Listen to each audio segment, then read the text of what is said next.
사도행전 27장 9절에서 27절까지의 말씀, 26절까지의 말씀입니다. 다 찾으신 줄 알고 우리 한 절씩 교독하도록 하겠습니다. 제가 먼저 읽겠습니다. 여러 날이 걸려 금식하는 절기가 이미 지났으므로 항해하기가 위태한지라 바울이 그들을 권하여 말하되 여러분이여 내가 보니 이번 항해가 하물과 배만 아니라 우리 생명에도 타격과 많은 손해를 끼치리라 하되 백부장이 선장과 선주의 말을 바울의 말보다 더 믿더라. 그 항구가 겨울을 지내기에 불편하므로 거기서 떠나 아무쪼록 베닉스에 가서 겨울을 지내자 하는 자가 더 많으니 베닉스는 그레데 항구라. 한쪽은 서남을 한쪽은 서북을 향하였더라. 남풍이 순하게 불매 그들이 뜻을 이룬 줄 알고 닻을 감아 그레데 해변을 끼고 항해하더니 얼마 안 되어 섬 가운데로부터 유라굴로라는 광풍이 크게 일어나니 배가 밀려 바람을 맞추어 갈 수 없어 가는 대로 두고 쫓겨가다가 가우다라는 작은 섬 아래로 지나 간신히 거루를 잡아 끌어올리고 줄을 가지고 선체를 둘러 감고 스르디스에 걸릴까 두려워하여 연장을 내리고 그냥 쫓겨가더니 우리가 풍랑으로 심히 애쓰다가 이튿날 사공들이 짐을 바다에 풀어버리고 사흘째 되는 날에 배의 기구를 그들의 손으로 내버리니라. 여러 날 동안 해도 달도 해도 별도 보이지 아니하고 큰 풍랑이 그대로 있음에 구원의 여망마저 없어졌더라. 여러 사람이 오래 먹지 못하였음에 바울이 가운데 서서 말하되 여러분이여 내 말을 듣고 그레데에서 떠나지 아니하여 이 타격과 손상을 면하였더라면 좋을 뻔하였느니라. 내가 너희를 권하노니 이제는 안심하라. 너희 중 아무도 생명에는 아무런 손상이 없겠고 오직 배뿐이리라. 내가 속한 바 곧 내가 섬기는 하나님의 사자가 어젯밤에 내 곁에 서서 말하되 바울아 두려워하지 말라. 네가 가이사 앞에 서야 하겠고 또 하나님께서 너와 함께 항해하는 자를 다 네게 주셨다 하였으니 그러므로 여러분이여 안심하라. 나는 내게 말씀하신 그대로 되리라고 하나님을 믿노라. 함께 읽겠습니다. 그런즉 우리가 반드시 한 섬에 걸리리라 하더라. 아멘. 오늘 수요 예배 가운데 나오신 우리 모든 서울수정교회 성도님들 주님의 이름으로 환영하고 축복합니다. 오늘 이 저녁 시간 가운데에 우리들의 시간을 내려놓고 하나님의 섭리 가운데에 속하러 오신 우리 모든 성도님께 하나님께서 허락하시는 주님의 음성이 들려지기를 소망합니다. 오늘은 사도행전 27장 9절로 26절의 말씀 유라굴로에서 멜리데로라는 제목으로 함께 하나님의 말씀을 나누어 보려고 합니다. 우리가 방금 읽었던 사도행전의 말씀의 배경을 우리는 먼저 한번 같이 알아보도록 하겠습니다. 사도행전의 배경은요, 바울이 제3차 전도 여행을 마친 후에 예루살렘으로 돌아와 예루살렘 교회 지도자인 야고보와 장로들에게 선교 보고를 진행합니다.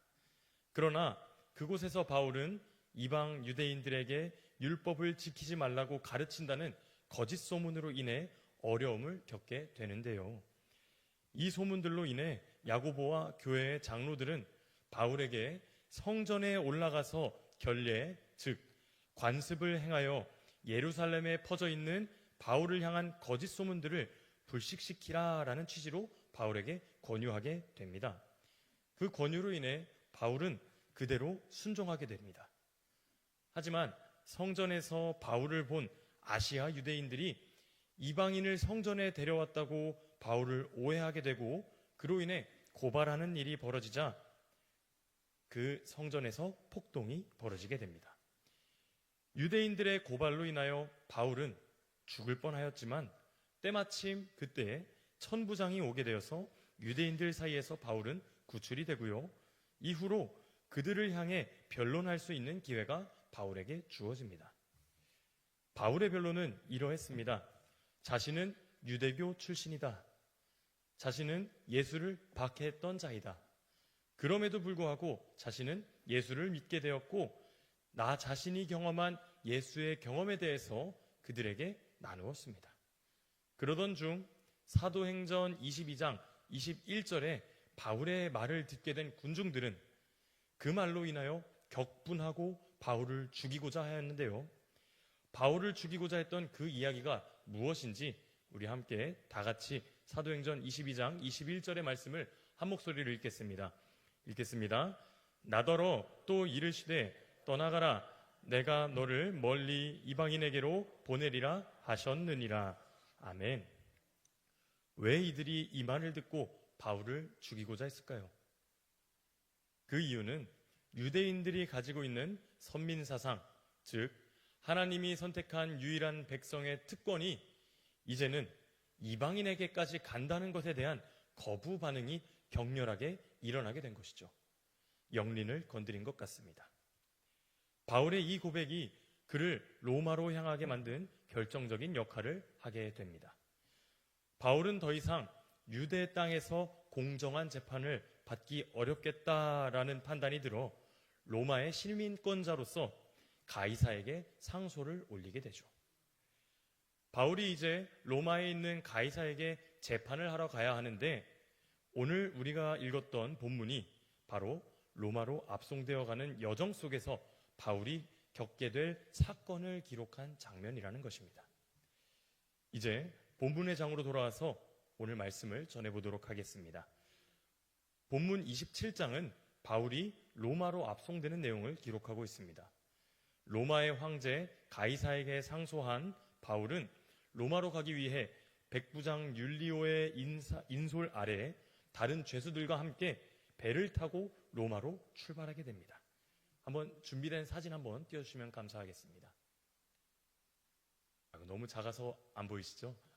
저기 주황색 선으로 그어져 있는 것이 가이사랴, 이스라엘에서 항구 도시 가이사랴에서 출발해서 시돈 땅을 지나 또 무라라는 지역까지 도착하게 되는 여정입니다. 그리고 저 초록색으로부터 저 그레데라는 섬까지 초록색 선으로 또 이렇게 그어져 있는데요. 무라라는 지역에서 이제 알렉산드리아 배를 타고 또 이제 그레데 섬까지 또 도착하게 되는 것이지요. 이제 오늘 우리가 읽었던 본문 말씀을 읽어보면서 말씀을 이어가 보도록 하겠습니다. 본문 9절에서 10절까지의 말씀 우리 한 목소리로 읽어보도록 하겠습니다. 읽겠습니다. 여러 날이 걸려 금식하는 절기가 이미 지났으므로 항해하기가 위태한지라 바울이 그들을 권하여 말하되 여러분이여 내가 보니 이번 항해가 하물과 배만 아니라 우리 생명에도 타격과 많은 손해를 끼치리라 하되 아멘. 9절 말씀부터 한번 보도록 하겠습니다. 9절 말씀에 여러 날이 걸려 금식하는 절기가 이미 지났으므로 라는 구절이 있습니다. 원래 알렉산드리아 배의 목적지는 이달리아, 즉 로마 반도였는데요. 항해의 여정이 순탄하지 못하여서 이달리아 원 목적지가 아니라 그레데 섬으로 도착하게 된 것을 우리는 성경 말씀을 통해 알게 됩니다. 이 구절은 예정된 항해 일정에서 예정 밖의 일정과 예상 밖의 시간들이 소요된 것임을 나타내고 있는 것인데요. 이러한 상황에서 금식하는 절기가 이미 지났다고 이야기하고 있습니다. 금식하는 절기란 유대인들이 지키는 대속죄일을 지키는 절기를 의미합니다. 이때는 보통 시기적으로 9월 말에서 10월 초에 해당하는 기간인데요. 이 기간이 마치는 10월 초부터는 고대 지중해 항해사들이 항해하기 위험한 시기라고 이야기하는 시기이기도 했습니다. 정리하면 금식하는 절기가 지났다라고 하는 말은 항해하기 위험한 시기가 되었다라고도 할 수 있다는 것이죠. 시간이 많이 지체된 것을 의미합니다. 우리는 이 사건을 바라보며 바울의 로마 압송의 시작이 무엇으로부터 출발했는지를 분명히 하고 이후의 성경의 내용들을 바라보아야 합니다. 바울은 예루살렘의 거짓 소문들을 일축하고자 올라갔던 시기에 거짓 고발로 괴롭힘을 당했지만 그때 천부장의 도움으로 그들 앞에서 변론하는 기회를 얻었다라고 말씀드렸습니다. 변론하는 기회를 가졌을 그때 바울은 회중들에게 자신을 예수 그리스도를 전파하는 사도로 부르심받은 사명을 그들에게 나누고 이야기하게 되는데요. 그 사명을 구체적으로 회중들에게 전파하자 회중들은 바울을 죽이려 하고 그 사명으로 인해 이 바울의 로마 압송 여정이 시작된 것을 우리는 알게 됩니다. 이 사건의 시작은 언뜻 보면 바울이 받은 사명 선포에 대한 군중들의 밀란으로 볼 수도 있겠지만 이러한 관점보다는 조금 더 넓은 관점으로 바울을 향한 관점으로 바라보는 것이 아니라 이 사건 중심에 계시는 하나님을 향해 관점을 두고 바라보시기를 소망합니다. 이러한 관점으로 이 사건을 들여다보게 된다면 바울의 사명 선포는 바울을 로마로 보내어 복음을 증거하게 하실 하나님의 크신 계획의 첫 단추였다라는 것입니다. 정리하면 바울이 군중들 앞에서 변론했던 그 시간이, 그 사건이 하나님의 크신 계획의 시작점이라는 것이지요. 그렇다면 하나님의 계획의 시작이라는 관점으로 이 사건을 바라보게 되었을 때에 로마 반도로 출항했던 알렉산드리아 배가 항해 일정과 다르게 일정이 예상보다 늦어지고 더디게 가는 것은 하나님께서 이후의 일정 속에 미리 어떠한 일들을 예비하시고 준비하고 계시다라고 말할 수 있겠다는 것이죠. 계속해서 10절의 내용으로 바울이 항해하기 어려운 기간이 됨을 알게 되자 함께 항해에 오른 백부장과 선원들을 향해 일정을 늦추기를 권하는 모습이 나타나게 됩니다. 이러한 바울의 요청은 간곡하게 요청했을 텐데요. 이러한 간곡한 바울의 요청을 들은 백부장은 어떠한 판단을 하게 되었을까요? 11절에서 13절의 말씀을 우리 함께 한 목소리로 읽어보도록 하겠습니다. 11절입니다. 백부장이 선장과 선주의 말을 바울의 말보다 더 믿더라. 그 항구가 겨울을 지내기에 불편하므로 거기서 떠나 아무쪼록 베닉스에 가서 겨울을 지내자 하는 자가 더 많으니 베닉스는 그레데 항구라. 한쪽은 서남을 한쪽은 서북을 향하였더라.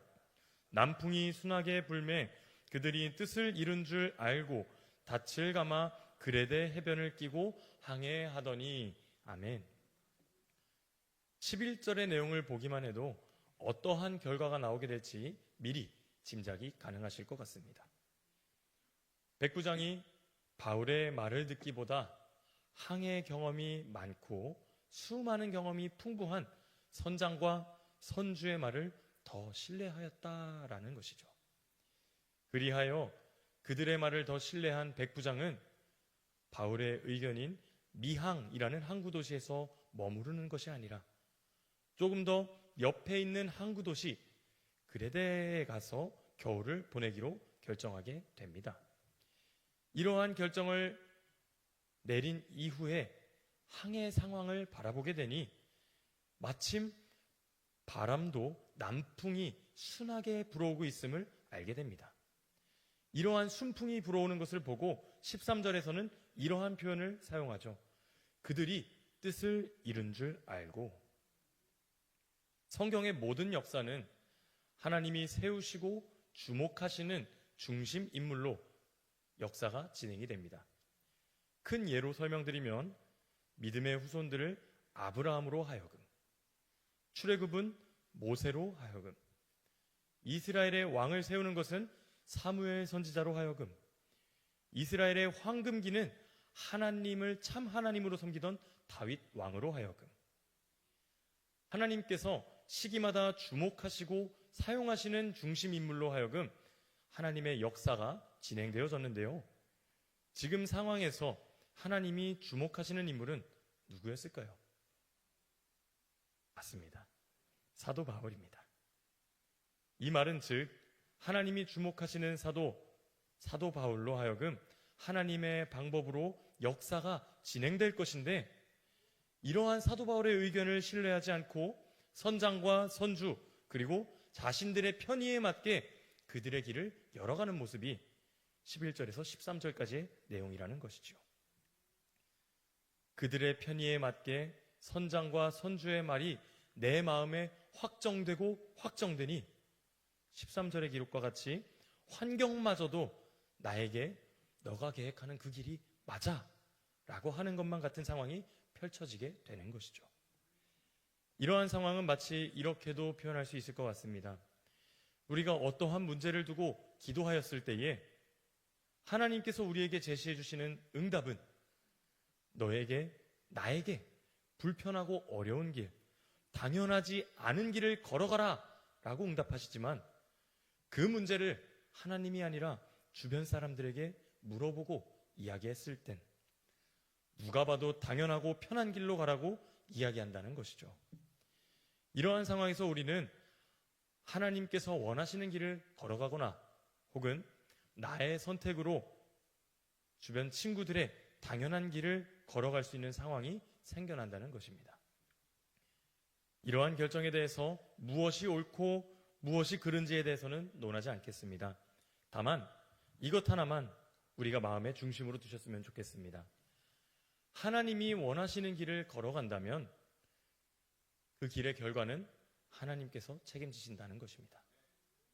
하나님이 원하시는 길을 우리가 걷게 되었을 때엔 그 길이 세상이 볼 때에는 당연하지 않고 불편한 길임에도 불구하고 우리가 그 길을 하나님이 나에게 허락해 주신 길임을 확신하고 그 확신에 차서 걷게 되었을 때에는 그 결과를 하나님께서 응당 책임지신다는 것입니다. 설령 그 결과가 세상에서 멸시받고 천대받는 일이라고 할지어도 하나님의 때에 하나님의 시간에 맞게 우리를 아름답게 회복시키시고 세워주시며 사용하신다는 것입니다. 이와 반대로 나의 선택으로 걷게 되는 그 길, 이러한 길은 다 아실 것이라고 생각되니 따로 이야기하진 않겠습니다. 바라기는 우리 서울수정교회 모든 성도님들이 그리스도인으로서 세상을 살아갈 때에 우리가 걷는 길이 남들은 고지식하다, 틀렸다, 비효율적이다 할지라도 우리가 걸어가는 그 길이 하나님 한 분이 맞다라고 이야기하시면 그것 하나만 붙잡고 주님 원하시는 길로 갈 수 있는 우리 모든 서울수정교회 성도님들 되시기를 바랍니다. 남들보다 조금 느려도 괜찮습니다. 하나님이 세워가시고 이끌어가실 역사를 바라보며 따라가는 신앙인들이 되시기를 바랍니다. 다시 본문으로 돌아오겠습니다. 바울의 말을 신뢰하기보다 선주와 선장의 말을 신뢰하며 출항했던 배는 얼마 가지 못해 유라굴로라는 광풍을 만나게 됩니다. 그리하여서 그들이 원하였던 항해 여정이 아니라 바람이 부는 대로 가게 되어버린 불투명한 미래의 여정이 펼쳐지게 되는 것이죠. 우리 본문 18절에서 20절까지의 말씀을 읽어보도록 하겠습니다. 18절입니다. 우리가 풍랑으로 심히 애쓰다가 이튿날 사공들이 짐을 바다에 풀어버리고 사흘째 되는 날에 배의 기구를 그들의 손으로 내버리니라. 여러 날 동안 해도 별도 보이지 아니하고 큰 풍랑이 그대로 있음에 구원의 여왕마저 없어졌더라. 아멘. 순탄한 것만 같았던 순풍이 불어오는 것만 같은 자신들의 계획한 길로 출항했지만 그 결과는 우리가 읽었었던 말씀과 같이 처참했습니다. 우리 준비된 사진, 두 번째 사진을 한번 보도록 하겠습니다. 여기 초록색으로 이어진 선이 보이실까요? 미항이라는 항구에 있었던 바울의 일행들은 이제 베닉스라는 곳으로 이동하자라는 선주의 말을 따라 미항에서 출항하게 됩니다. 그런데 주황색 눈웃음 표시가 되어 있는 것 보이시나요? 이렇게 미항에서 베닉스라는 곳으로 쭉 올라가면서 남풍이 불어오는구나 하면서 순풍을 탄 것 같이 올라가는데 그때 갑자기 유라굴로를 만나서 알지 못하는 여정으로 쭉 인도되어지는 것이 우리는 보게 되는 것이죠. 자신들의 목적지 근처에도 가지 못하고 또 이 광풍으로 인하여서 무역 물품이자 화물들, 짐들 또한 바다에 버리게 됩니다. 그리고요, 항해에 직접적으로 영향을 끼치는 항해 도구들마저 바다에 버리게 되는 모습들이 이 유라굴로 광풍을 만남을 통해 나타나게 됩니다. 결국엔 이들에게 구원의 여망마저 없어졌다라고 하며 생명마저 포기하는 상황이 펼쳐지게 됩니다. 이렇게 소망이 없어 보이고 미래가 없는 것과 같은 항해 상황 속에서 그들은 누구와 함께 배에 타고 있었을까요? 그건 바로 하나님이 주목하고 계시고 그를 향한 하나님의 계획이 있으신 인물, 누구죠? 사도 바울. 사도 바울이 환난 중이었지만 그들과 함께 있었다라는 것입니다. 이제 우리는 이러한 소망 없는 상황에서도 어떻게 바울이 그들에게 소망의 빛이 되어주는지, 어떻게 바울이 하나님의 계획을 선하게 이루어가는지에 대해서 살펴보도록 하겠습니다. 21절에서 22절까지의 말씀 함께 읽겠습니다. 여러 사람이 오래 먹지 못하였음에 바울이 가운데에 서서 말하되 여러분이여 내 말을 듣고 글에 대해서 떠나지 아니하여 이 타격과 손상을 면하였더라면 좋을 뻔하였느니라. 내가 너희를 권하노니 이제는 안심하라. 너희 중 아무도 생명에는 아무런 손상이 없겠고 오직 배뿐이리라. 아멘. 나의 목숨을 건지기 위해 무역에 쓸 짐들을 나의 생계수단마저도 버려버립니다. 또한 나의 목숨을 건지기 위해 배의 기구들, 나의 계획 또한 바다에 버리게 됩니다. 하지만 이럼에도 불구하고 풍랑이 가라앉지 않자 구원의 소망마저, 목숨의 소망마저도 버리게 된 이들에게 바울은 이렇게 얘기하고 있습니다. 안심하라. 너희 중 아무도 생명에는 손상이 없을 것이다. 여기까지만 보게 되면 생명의 소망이 꺼져가던 이들에게 바울의 말은 어떻게 보면 그저 뜬구름 잡는 말로 들렸을 수도 있을 것 같습니다. 하지만 곧바로 바울은 뜬구름 같은 이 말이 자신으로부터 온 계획이 아니라 하나님으로부터 온 계획임을 그들에게 이야기합니다. 23절에서 25절까지의 말씀 우리 한 목소리로 합독하겠습니다. 내가 속한 바 곧 내가 섬기는 하나님의 사자가 어젯밤에 내 곁에 서서 말하되 바울아 두려워하지 말라. 내가 가이사 앞에 서야 하겠고 또 하나님께서 너와 함께 항해하는 자를 다 내게 주셨다 하였으니 그러므로 여러분이여 안심하라. 나는 내게 말씀하신 그대로 되리라. 하나님을 믿노라. 아멘. 어젯밤 바울에게 하나님의 사자가 찾아왔다고 이야기합니다. 바울을 향한 하나님의 계획을 이루실 것과 이를 위해 함께 있는 자들 또한 바울에게 속하게 하여 주셨다라는 말을 천사를 통해 바울이 듣게 된 것이죠. 즉 이곳에서 살고 죽는 것도 바울과 함께 할 것이다 라는 것입니다. 그리고 바울은 한 번 더 이들에게 안심하라 라고 이야기하며 이후의 말씀으로 그들을 달래는데요. 이 말씀이 참 중요한 것 같습니다. 나는 내게 말씀하신 그대로 되리라고 하나님을 믿노라. 나는 내게 말씀하신 그대로 되리라고 하나님을 믿노라. 바울의 이 고백은 지금 당장 직면해 있는 상황을 해결한 이야기일 수도 있겠지만 아까와 같이 우리들의 시선을 바울에게 맞추어서 말씀을 바라보는 것이 아니라 우리들의 시선을 하나님의 크신 계획에 맞추어서 이 사건을 바라보게 된다면 바울의 이 고백은 과거, 현재, 미래를 주관하고 계시는 하나님을 향한 믿음의 고백으로 해석된다는 것입니다. 과거의 나에게 사명으로 불러주심에 대한 믿음의 고백이기도 하고요. 현재의 나에게 일어난 사건 속에서도 주님을 신뢰한다라는 신뢰의 고백이기도 하며 미래의 나에게 펼쳐질 주님의 계획을 소망하는 소망의 고백이기도 한 것입니다.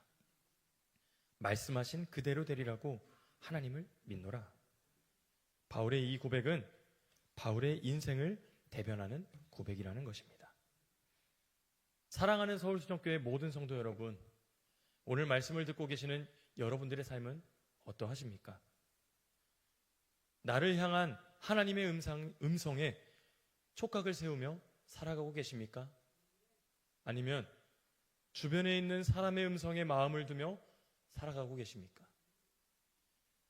하나님의 음성에 마음을 두며 살아간다면 나의 상황과 환경은 유라굴로와 같은 광풍을 지나게 될지라도 상황과 환경에 우리의 시선을 빼앗기는 것이 아니라 나를 불러주신 하나님의 부르심 밖에 보이지 않게 된다는 것이죠. 문제가 문제로 보이지 않게 되는 줄 믿습니다. 하나님의 계획은 하나님께서 책임지십니다. 믿으십니까? 아멘. 또한 지금까지는 사람의 음성에 마음을 두어 유라굴로와 같은 광풍 속에서 나의 짐과 항해의 물품들을 전부 버린 상황에 처해 있는 분들이 계시다면 오늘 말씀을 통해 주님께서 그들에게 이렇게 이야기하시는 줄 믿습니다. 안심하라, 안심하라. 항해하는 이들이 의지할 것들 모든 것을 버렸을 그때가 바로 하나님의 계획이 들려지기 시작한 때였습니다. 우리가 의지할 것들 모두 버린 그때가 하나님이 우리 안에서 기업이 되어주시고 하나님이 우리 인생의 항해자가 되어주시는 것을 믿으시기를 소망합니다. 바로 이러한 고백이 25절에 나타난 바울의 인생을 대변하는 고백이다라는 것이죠. 바라기는 이러한 과거, 현재, 미래를 관통하는 하나님을 향한 믿음의 고백이 우리 서울수정교회 모든 성도님들 입술 가운데에 풍성히 열매 맺히시기를 소망합니다. 이러한 믿음의 고백들이 우리 안에 차곡차곡 쌓이게 되고 하나님의 보좌 앞에 차곡차곡 쌓이게 된다면 어떠한 일이 벌어질까요? 본문 26절과 사도행전 28장 1절의 말씀을 한 절씩 읽어보도록 하겠습니다. 먼저 26절입니다. 그런즉 우리가 반드시 한 섬에 걸리리라 하더라. 아멘. 믿음의 고백입니다. 우리 28장 1절의 말씀입니다. 읽겠습니다. 우리가 구조된 후에 안즉 그 섬은 멜리데라 하니라. 아멘. 우리의 믿음의 고백들이 우리 안에 하나님의 보좌 앞에 차곡차곡 쌓여지게 된다면 우리의 고백들로 하여금 하나님의 예비하심 속에 인도되어지는 경험을 하게 될 줄 믿습니다. 그러한 경험은요, 우리 삶의 소망을 버리게 하는 유라굴로와 같은 광풍 속에서도 멜리데라는 섬을 예비하시고 그곳으로 인도하여 주시는 소망의 하나님을 경험하게 되시는 줄 믿습니다. 우리의 인생을 주목하고 계시고 책임져 주실 주님을 신뢰하시는 우리 모든 서울수정교회 하나님의 권속들 되시기를 소망합니다.